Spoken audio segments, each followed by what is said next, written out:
Chapter 27। Michael कार्लोब शाम को वहां आया। वो उसी का आदेश था कि कोई उसे एक्सपोर्ट पर लेने आए। उसके साथ केवल 2 थे, टॉम हेशन और एक नया अंगरक्षक अल्बर नेरी। माइकेल और साथियों के लिए होटल का सबसे शानदार सूट तैयार कर दिया था। वहां लोग पहले से ही उपस्थित थे जिनसे कि माइकेल मिलना चाहता था। फ्रेडी ने गले मिलकर अपने भाई का स्वागत किया। माइकेल ने देखा अपने शानदार पोशाक और बढ़िया आन-बान में वह फिल्मी सितारों जैसा खूबसूरत लग रहा था। 4 साल पहले न्यूयॉर्क से निर्वासित होते समय उसने फ्रेडी का जो चेहरा देखा था, आज का चेहरा उससे एकदम अलग था। फ्रेडी बोला, अब जबड़ा ठीक हो जाने के बाद तुम बहुत सुंदर लग रहे हो। आखिर अपनी पत्नी का ही कहना मान लिया तुमने। कि कैसी है वो, यहाँ कब आ रही है? माइकेल मुस्कुराया कि अभी ही मेरे साथ आई होती, लेकिन उसके फिर बच्चा होने वाला है और उसको पहले बच्चे की भी देखभाल करनी होती है। फ्रेडी, मैंने कल रात या परसों सुबह ही वापस चले जाना है।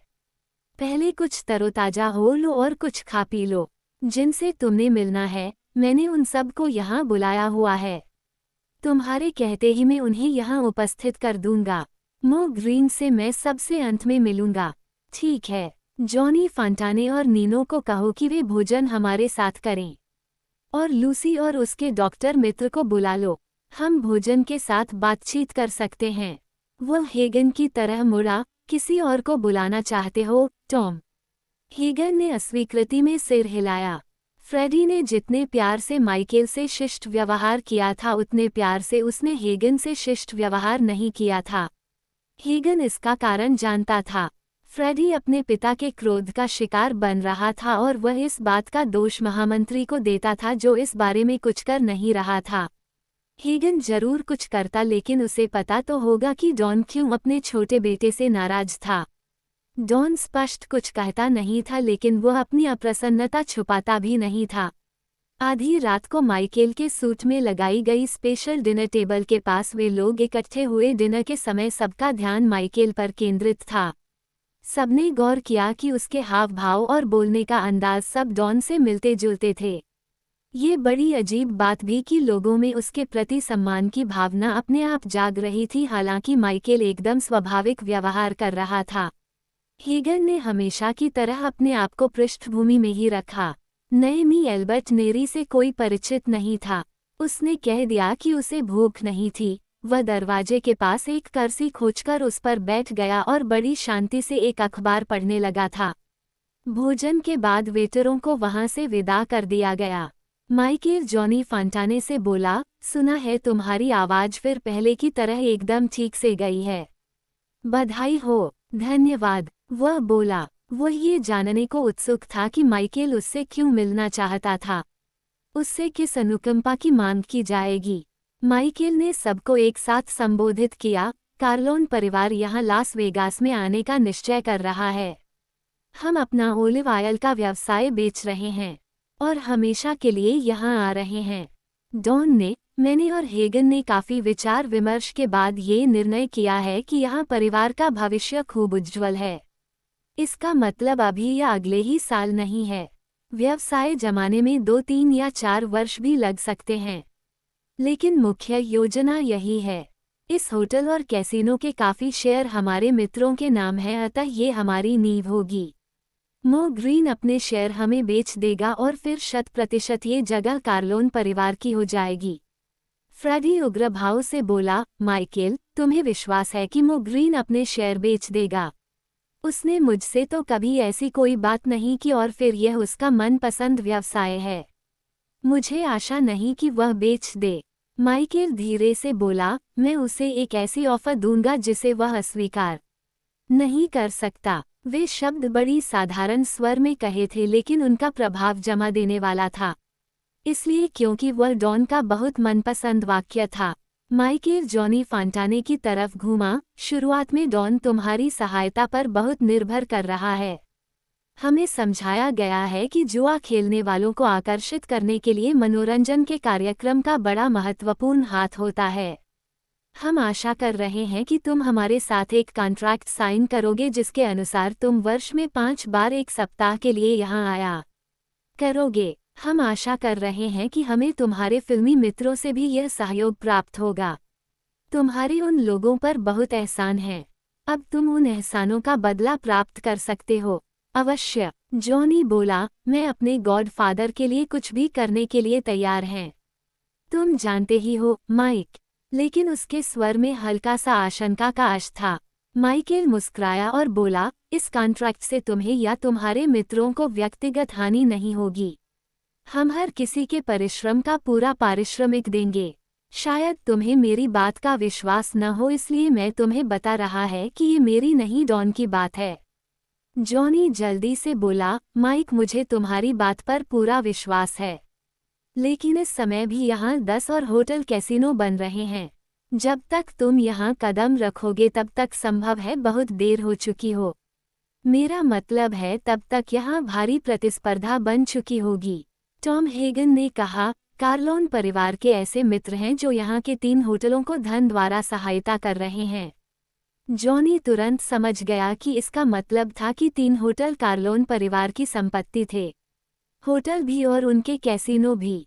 ठीक है, जॉनी ने कहा, मैं सब प्रबंध कर दूंगा। माइकेल लूसी और जूस सीगल से बोला, तुम्हारे हम पर बहुत एहसान है। वह जूस से बोला, सुना है तुम्हारे ऊपर कोई आरोप है जिसके कारण तुम्हें ऑपरेशन की आज्ञा नहीं दी जाती, जबकि यह काम तुम्हें अच्छा लगता है।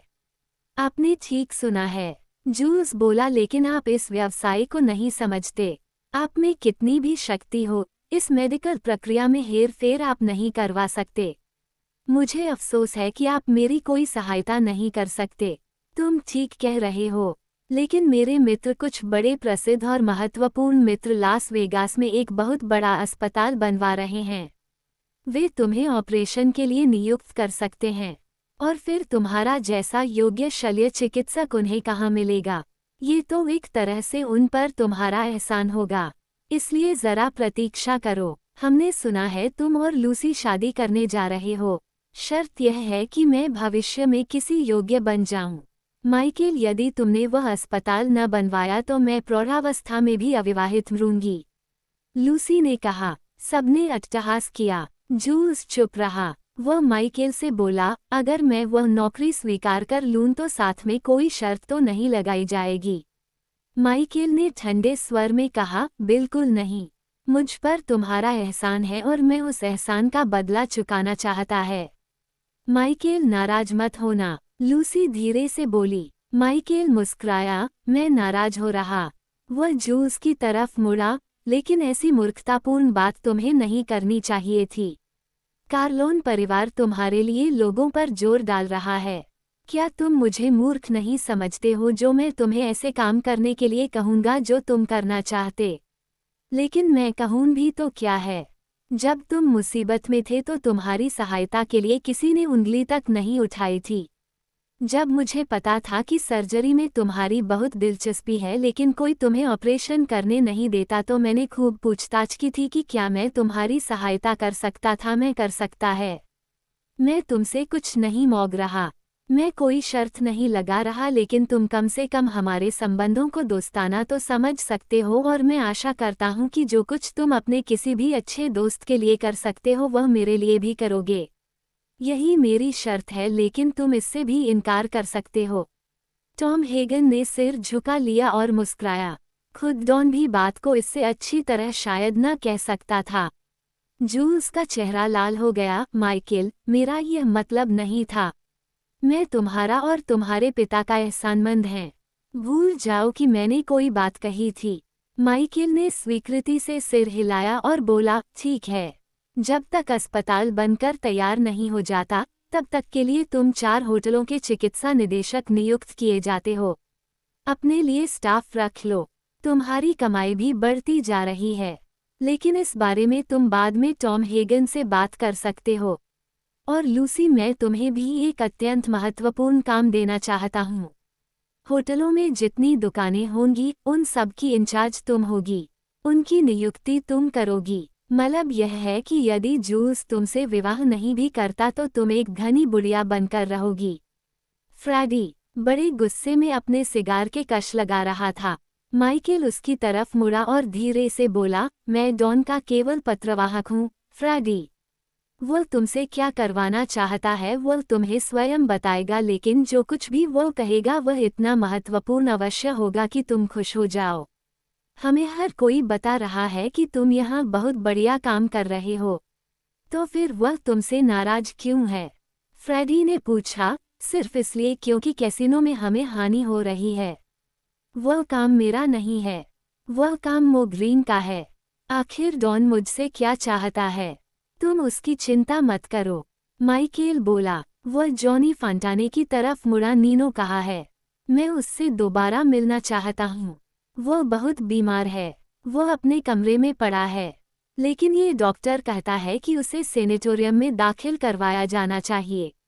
ये कहता है कि नीनो अपने जान लेने की कोशिश कर रहा है।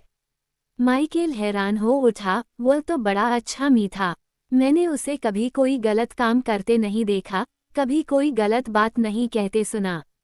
बड़ा मस्तमौला आदमी था और वह तो सिर्फ शराब बहुत पीता था। हाँ, जॉनी बोला, वह बहुत पैसा कमा रहा है। फिल्मों में काम करने के लिए भी और गाने के लिए भी उसकी बड़ी मांग है। उसे अब एक फिल्म के $50,000 मिलते हैं, लेकिन वह सब खर्च कर देता है। उसे इस बात की कोई चिंता नहीं है कि वह प्रसिद्ध हो गया है, लेकिन ये सच है कि उसने मेरी जानकारी में कभी कोई गलत काम नहीं किया। अब हरामजादा शराब पीकर जान देने की तैयारी कर रहा है। जूल्स ने कुछ कहने के लिए मुंह खोला ही था कि दरवाजे पर आहट हुई। उसे ये देखकर आश्चर्य हुआ कि बिल्कुल दरवाजे के पास बैठे अखबार पढ़ते मी ने उठकर दरवाजा खोलने की चेष्टा नहीं की। दरवाजा हेगन ने उठकर खोला।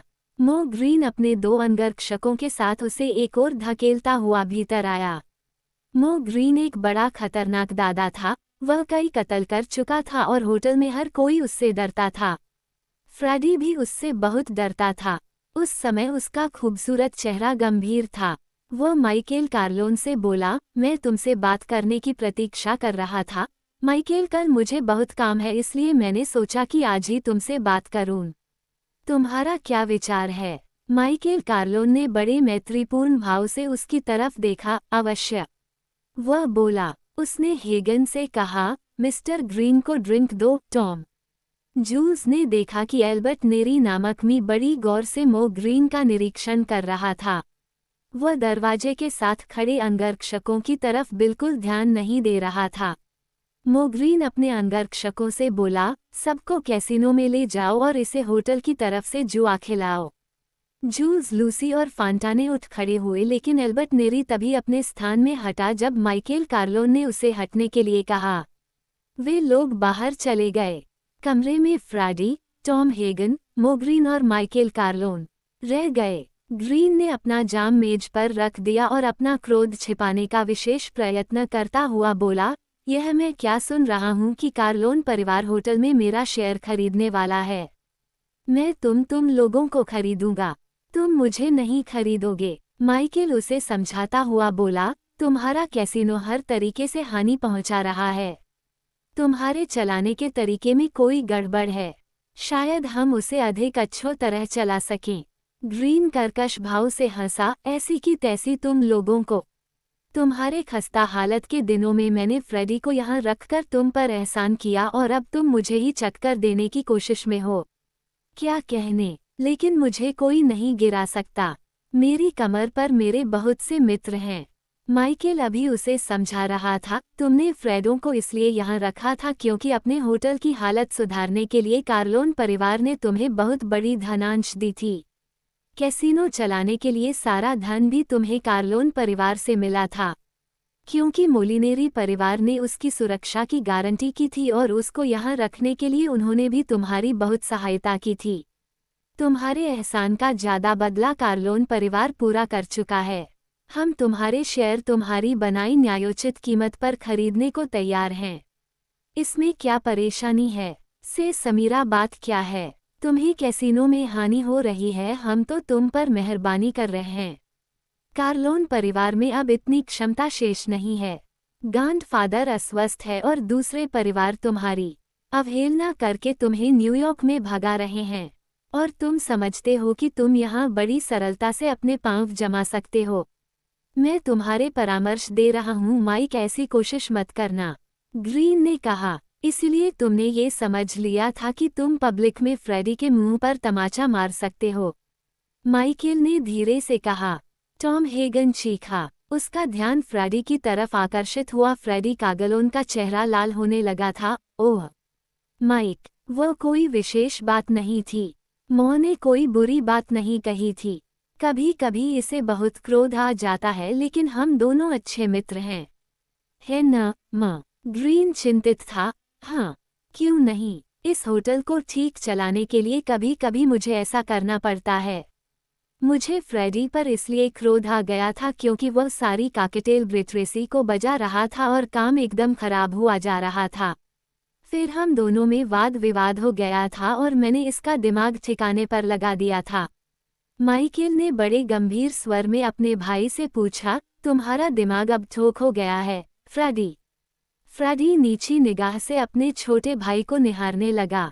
उसने उत्तर नहीं दिया। ग्रीन हंसकर बोला, हरामजादा, एक साथ दो को लेकर अपने बिस्तर में घुस जाता था सैंडविच की तरह। फ्रेडी, मैं मानता हूँ कि उन लड़कियों को इच्छा तुम्हारी तरह कोई हरी नहीं कर सकता। एक बार वे तुम्हारे साथ सहवास कर ले तो फिर और कोई उन्हें खुश नहीं कर सकता।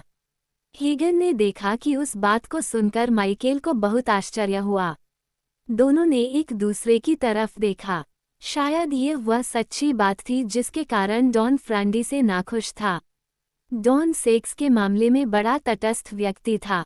अपने बेटे को ऐसा हरकतें एक साथ दो लड़कियों के साथ सहवास करना उसको दृष्टि में सबसे कमीना काम था, और फिर मोग्रीन ने सबके सामने तमाचा खाकर अपना अपमान कराना भी कार्लोन परिवार का सम्मान घटाने वाली बात थी। डॉन के उस पर नाराज होने का शायद यही कारण था। माइकल ने अपनी कुर्सी से उठा और बात समाप्त करने के अंदाज से चोलाकान न्यूयॉर्क वापस जाना है, इसलिए अपनी कीमत सोच लेना। हरामजादे, तुम समझते हो तुम ऐसे ही मुझसे अपने आप को अलग कर सकते हो? तुमसे ज्यादा आदमी मैं तब मार चुका था जब तुम्हें ठीक से अपने पांवों पर खड़ा होना भी नहीं आया था। मैं न्यूयॉर्क जाकर स्वयं डॉन से बात करूंगा। मैं उसको ऑफर दूंगा, ग्रीन ने क्रोध से उबलते हुए कहा। फ्रेडी निराश भाव से टॉम हेगन से बोला, टॉम, तुम महामंत्री हो, तुम डॉन से बात कर सकते हो और उसे सलाह दे सकते हो। फिर वह समय आया जब माइकल ने अपने व्यक्तित्व का खून जमा देने वाला रूप प्रदर्शित किया। डॉन लगभग रिटायर हो चुका है। वह बोला, परिवार का व्यवसाय अब मैं चला रहा हूं और टॉम को मैंने महामंत्री के पद से हटा दिया है। ये और 2 महीनों में अपने परिवार के साथ माल से चला जाएगा और यहाँ का कानूनी काम संभालेगा। इसलिए जो कुछ तुमने कहना है मुझसे कहो। किसी ने उत्तर नहीं दिया। माइकल औपचारिक स्वर में बोला, फ्रेडी, तुम मेरे बड़े भाई हो।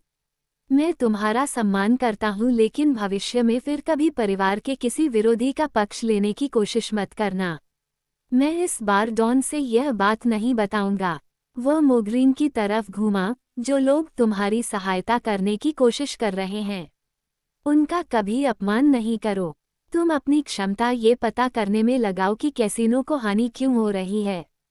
कार्लोन परिवार का बहुत ज्यादा पैसा यहाँ लगा हुआ है और हमें अपने पैसे का उचित लाभ नहीं मिल रहा है। लेकिन फिर भी मैं यहाँ तुम्हारा अपमान करने नहीं आया हूँ। मैं तुम्हारी तरफ सहयोग का हाथ बढ़ा रहा हूँ। अगर तुम अपनी तरफ सहायता के लिए बड़े हाथ पर थूकना चाहते हो तो मर्जी तुम्हारी। मैं और कुछ नहीं कह सकता। उसने एक बार भी ऊंची आवाज में कुछ नहीं कहा था, लेकिन फिर भी उसके शब्दों ने ग्रीन और फ्रेडी को ठंडा कर दिया था। माइकल फिर मेज से उठ गया। यह इस बात का संकेत था कि अब वे लोग वहां से जा सकते थे। हेगन ने आगे बढ़कर दरवाजा खोला।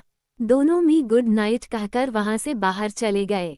पाई अगली सुबह माइकल कार्लोन मोग्रीन का संदेश मिल गया। वो किसी भी मूल्य पर होटल में अपने हिस्से को नहीं बेचेगा। वह संदेश फ्रेडी लेकर आया था। माइकल ने कंधे झटकाए और अपने भाई से बोला, न्यूयॉर्क लौटने से पहले मैं नीनो से मिलना चाहता है। नीनो के सूट में उन्होंने जॉनी फंटाने को ब्रेकफास्ट करते पाया जो उस बेडरूम में नीनो का निरीक्षण कर रहा था। अंत में वह अलग हटा। नीनो की हालत देखकर माइकल सन्नाटे में आ गया। बेचारा बहुत ही बुरी स्थिति में था। माइकल उसके पलंग के किनारे पर बैठ गया और बोला, नीनो, तुमसे मिलकर बहुत खुशी हुई। डॉन तुम्हारे बारे में प्रायः पूछता रहता है। नीनो हंसा, वही पुरानी हंसी, उसे कह देना मैं मर रहा हूँ, कहना कि show business olive oil business से ज्यादा भयंकर है। तुम ठीक हो जाओगे। माइकेले बोला, यदि हम लोग तुम्हारी कोई सहायता कर सकते हैं तो निस्संकोच कहो। नीनो ने इनकार में सिर हिलाया, कुछ नहीं। वह बोला, कोई कुछ नहीं कह सकता। माइकेल थोड़ी देर बातें करता रहा और फिर वहां से चला गया। फ्रेंडी उन लोगों को विदा करने एयरपोर्ट तक आया, लेकिन माइकेल के कहने पर प्लेन उड़ने के समय तक वहां नहीं रुका। जब माइकेल टॉम हेगन और अल्बर्ट नेरी के साथ प्लेन पर सवार हो गया तो वह मेरी तरफ घूमकर बोला, उसका नाप तोल लिया है। नेरी ने अपने माथे को ठकाया और यहाँ पर निशान भी दाग दिया है। वह पूरी तरह माप लिया गया है।